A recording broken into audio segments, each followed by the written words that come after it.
two.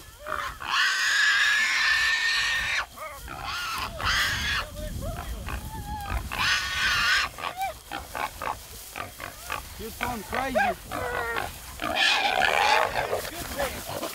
Oh my God, that's a monster.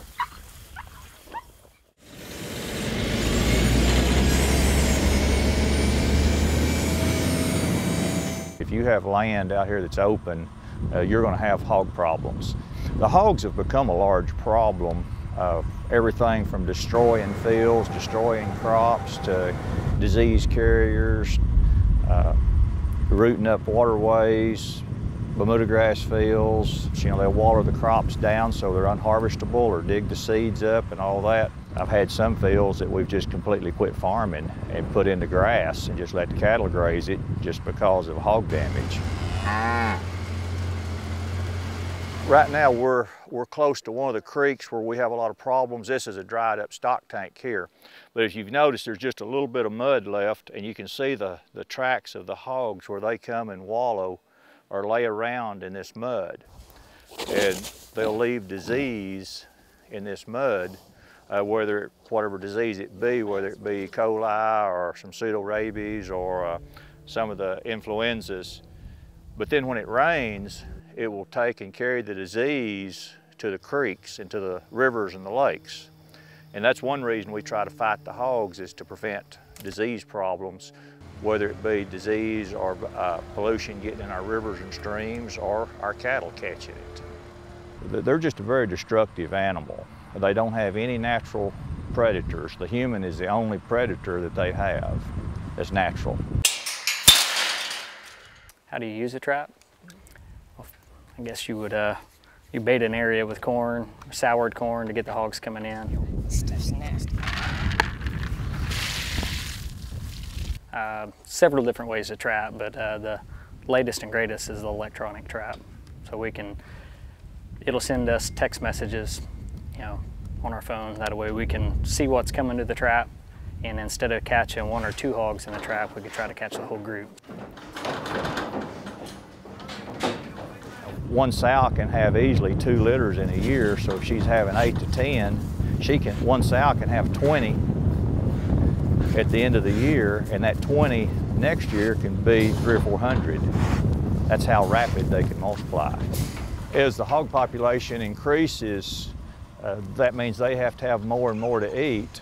So the more damage they do to crops, the shorter the supply of food will be, and naturally they'll eat whatever they can find. They're cannibalistic, so they'll eat each other if one of them dies. They'll eat anything else that's dead. They'll eat worms, grub worms, Johnson grass roots, but they prefer grain. And you know, eventually, if they're not checked out here, the population will increase to where they're going to move into all these cities, and they'll go to rooting in the cities and the urban areas then. The majority of them are just, you know, what their name says, feral hogs, which are domesticated hogs that have been turned loose and they run wild and evolve. These boars, some of these boars out here on some of these ranches, they're pretty much the apex predator. I mean, they weigh 350, 400 pounds, and they're really not afraid of anything. The people who hunt hogs recreationally are required to have a hunting license. And whenever they're hunting hogs recreationally, you can hunt them day or night, 365 days a year, but you must have permission to hunt on the land that you're hunting on. They're pretty much nocturnal, and a lot of that has to do with the hunting pressure that is put on them. In places that don't have a whole lot of hunting pressure, you'll see them out foraging around, you know, during the day, you know, for food. In places that have a lot of hunting pressure, you generally won't see them till midnight, 1 or 2 o'clock in the morning. Those hogs are drawn to certain types of crops, so if they get pushed off of one place, you know, either by trapping or hunting, they will move to another place. What they're in there eating. They're eating that seed right there off of it. This is not a mature plant, so there's not a whole bunch of seed. But inside that little deal right there is a seed, and that's what they're wanting to eat. With that, that's what these pigs are coming in here for, is that right there.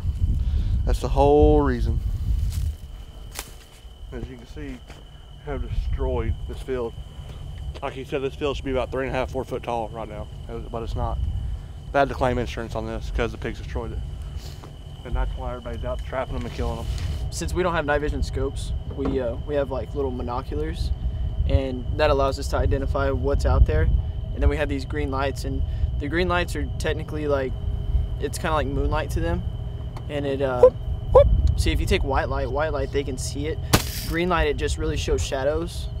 And with their eyes are a lot like humans, but they can't see the different contrast of green. So it kind of, they can see it, but they don't really notice it right off.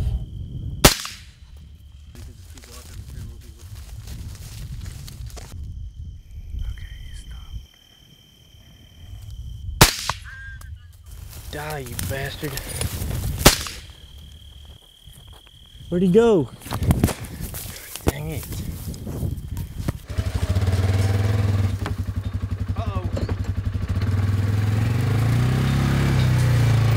I've only been doing it about 3 years. It's wild hog hunting with dogs. It can be real easy, or it can be real hard and real dangerous. I've gone on some hunts that are pretty simple, pretty easy. I've been on some hunts that are pretty wild and western.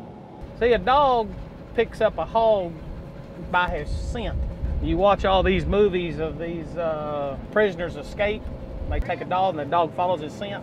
These dogs follow a hog scent. If it's 90 degrees and the hog's laying down, not moving, guess what? I have no trail scent. I can't. My dog can't work his nose, and they don't in this kind of weather. I'm not saying they all don't move, but the majority of them don't move when it's, what is it outside, 88 degrees? And the wind's blowing 25 mile an hour, so it's gonna be tough. You know, the wind blows the scent around. The scent don't, you need a little bit of wind. You need a 5 to 10 mile an hour wind to help the dog smell. You always hunt them into the wind, you know. If you got 3 different dogs, actually you got 4. You got a strike dog, you got a help dog, you got a catch dog, and then you got a running catch dog.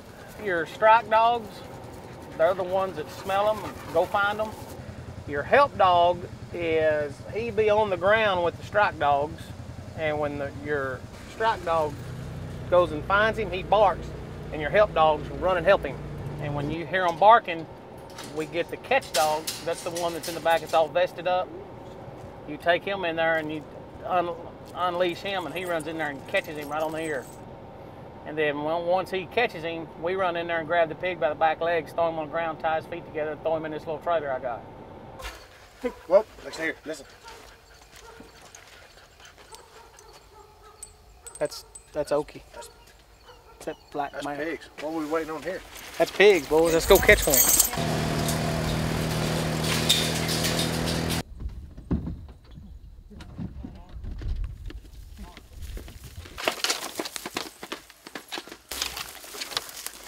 Every situation's different.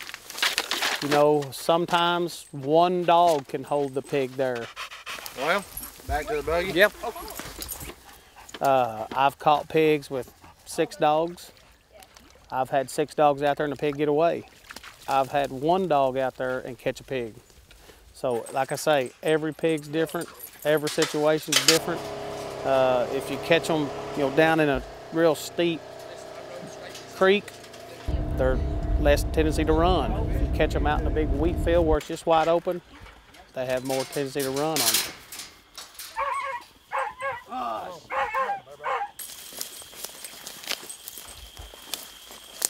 A lot of times when the wind's blowing and the human can't hear as good like a dog, my GPS will tell me.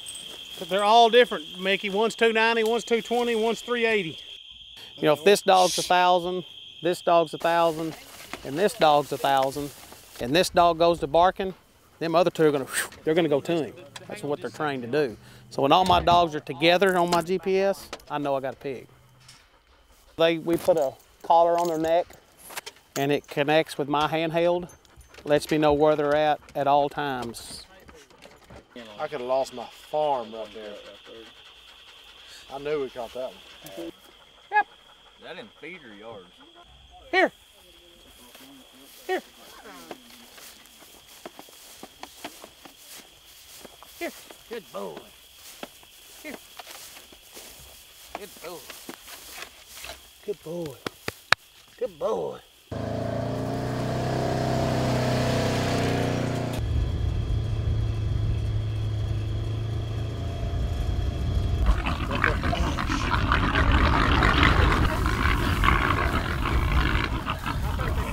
Sounds like the fifth on the word. He's right there. Look at that big pig there.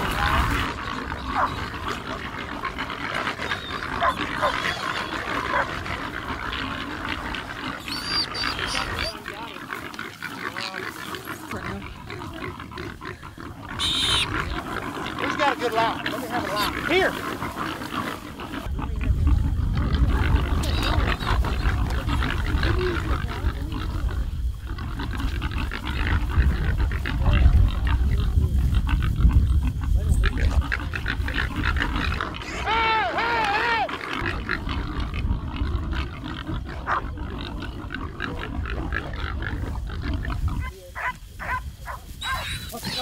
Let's go. They're fixing to catch that pig there.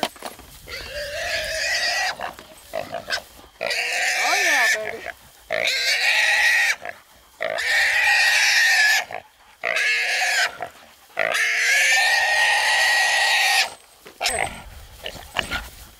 It's what it is.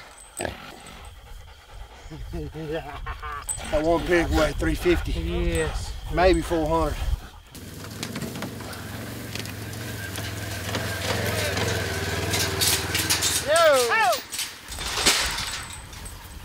Right now, hogs are bringing 55 cents a pound, and then they bring a head bonus. You know, if he's over 200 pounds, he'll bring $15 a head bonus. So you're looking at 55 cents. If he weighs, 200 pounds, it's a little, what, $110, $115, and then a $15 head bonus. So, a 200-pound pig will bring you around $120, $125. You catch 4 or 5 of them a night, that's $500, $600. It's a rush. It's a lot of fun. So every hunt, every pig is different. You never know what's going to happen.